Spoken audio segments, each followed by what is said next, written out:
Hey everybody, Eric Crawford, Rick Bozich here post-game with just to sit down and do a little extended reaction of what we just saw. Louisville loses 35-31 in a game we both thought they should have won. Yeah, I mean, it was reminiscent of last season, Eric, really. They had 4 games decided by 6 points or less last year, and they lost them all. This game, they're ahead, excuse me, at halftime. They're ahead early in the fourth quarter. They're still ahead by 3 points with less than 8 to go in the fourth quarter and can't close the deal. Couldn't make enough plays on offense, couldn't get the stops they needed on defense. And what really has to sting is they got beat by Florida State's backup quarterback who came into the game with no career touchdown passes and 4 interceptions, and he throws 2 TDs. Yeah, he throws 2 TDs and Malik Cunningham only throws 1 touchdown. Now Malik had a really good game. He ran for 127 yards and he threw for 243. But again, they had one trip to the red zone that came up empty, and I felt like they kept missing opportunities. Once Travis left the game, they missed opportunities to put this one away, whether it was killing themselves with little penalties. They had 11 in this game, had a bunch of pass interference penalties, and they missed chances to really make this game a blowout. I don't know if they were going to run away, but they could have pulled away and put some distance between Florida State, and they never did. Missed opportunities before the half, missed them after the half, and you can't do that when you're in their situation. They don't look it, they don't sound it, but this should be a program that's desperate for this kind of victory. It was a great night, beautiful weather, great crowd. The fans really responded here at almost called it Papa John's here at Cardinal Stadium. But the team, while it played well at times, didn't do enough. You're right, 46,000, which would have been the 3rd biggest crowd last year. The only crowd that were bigger were Clemson and Kentucky. Honored Michael Bush. You felt energy again in the building.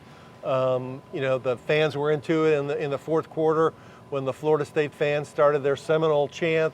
The Louisville fans booed them in response. The crowd really wanted, and they got back on board, I think, after Louisville won the game against Central Florida. Now they got to resell themselves to the fans for the South Florida game next week and build back the optimism. They've got to resell this, and this was the game where they were going to resell themselves. Yeah. And that's the problem, is that they didn't. 2 Florida State players really hurt them. The running back, Trayshawn Ward, he ran 10 times for 126 yards. I'm not a math major, but I know that's 12.6 yards a carry. He really hurt him on the ground, and he did not run for a touchdown, but he set up a couple of touchdowns. And then Johnny Wilson, the receiver, 6'7", he had the game-winning reception against Jarvis Brownlee, who Florida State went after all night, and they had success going after him all night, and it hurt him. One of the nice moments of the game was after the game, he was really dejected on the Louisville sideline, did not come out into the huddle, and 6 or 8 Florida State players found him on the sideline and picked him up and hugged him, and I heard him, I was walking by, he said, "We still love you," and all of that kind of stuff. But it was not, even though he had an interception that he got to celebrate against this team, it was not good. That last touchdown pass, they threw a fade, and Wilson goes up over him and makes the play, and it was a good play. But you got to make good plays too when you're trying to win a game. Yeah, I mean, and Louisville hurt itself with 3 turnovers. Yeah. 1 interception and a couple of fumbles. That didn't help the cause, as you mentioned, the penalties. Just so many times. They never were able to get it where it was like a 2-score advantage. No, they just need to get distance. Add-on points that you really need to do to put pressure on the other team, especially when they're playing the backup quarterback. I can't stress that enough. I mean, this guy this is his 3rd year here. He's a redshirt sophomore who really hadn't done anything at Florida State, and they let him hang in the pocket.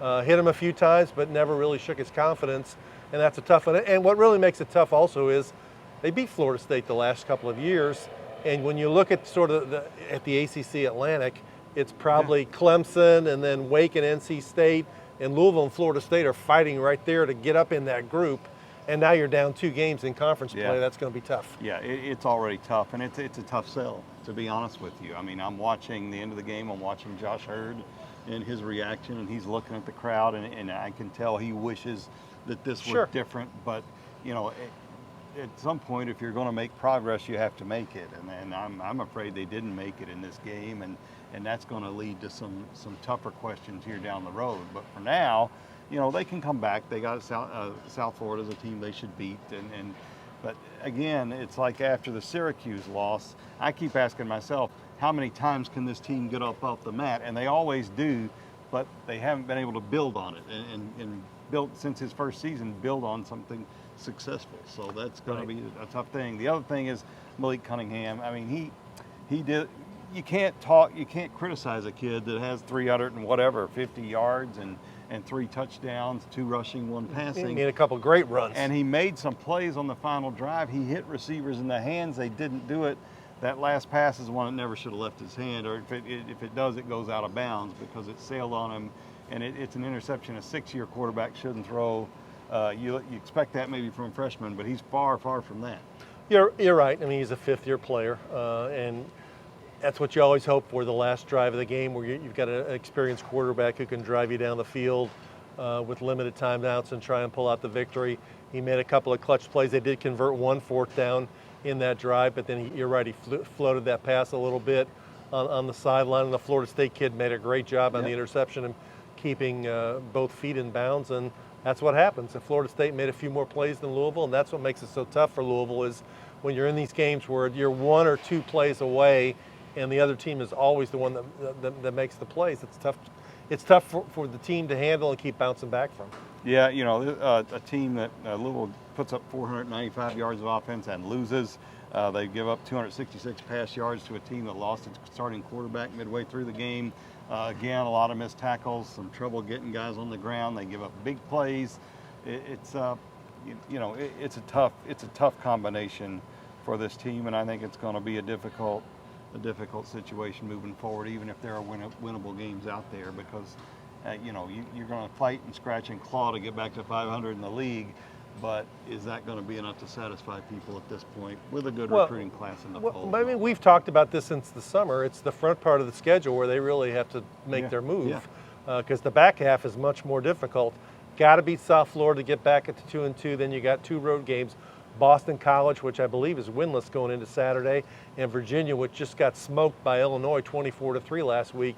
They've got to win 2 of the next 3 to get back to 500, and probably need to win all 3. Yeah. Because then you start getting into the Pittsburghs and the Wake Forest and the Clemson and the Kentucky and the NC State. The only easy game down the stretch is James Madison. Yeah. Anybody say anything after the game that stuck out to you? Not really. Satterfield looked like he was annoyed and disappointed and frustrated, and then the players. I thought Momo Sonono was the best. I mean, he pretty much said, put it on them. They've got to learn how to finish games. Period. He said it really wasn't that much anything that the Florida State quarterback Tate Rodemacher did. It was just that Florida State changed its game plan and ran the ball more, and Louisville couldn't stop them. Well, and he gave credit to Mike Norvell by name, saying they said if they told their quarterback, they made it real simple. If you see the post, throw it. Maybe you get a big play. Maybe you get a pass interference, and they did. And that was it. Otherwise, it's going to be run the ball. They went 2 tight end. They came in and they knew what they wanted to do. They really simplified it, but it worked.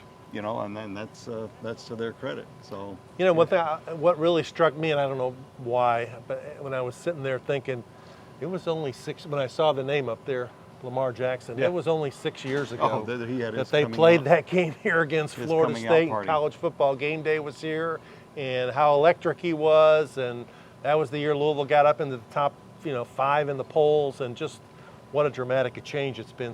That was only 6 years ago. Yeah, not that long, but it's come a long way. It's come a long way since there. We were sitting in the interview room. We weren't the only ones that heard it. Everybody heard it.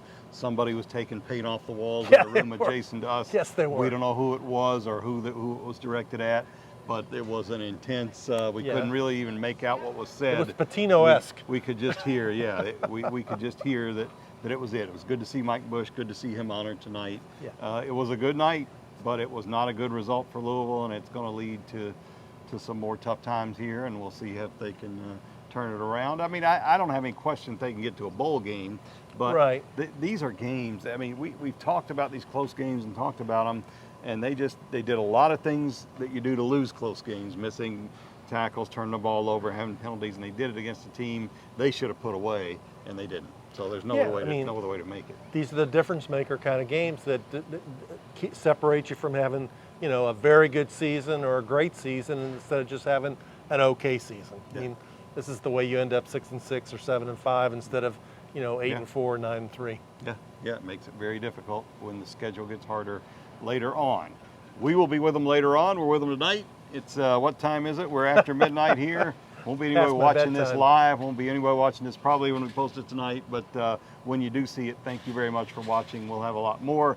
That Rick's got a column up the website, wdrb.com. You can go there, see us on our Over the Top app, and wherever else we might show up on the web. Now we're heading out of here. If I can find my car. You probably parked closer than I did. I barely remember. We are out. We're out of here. Thanks for watching.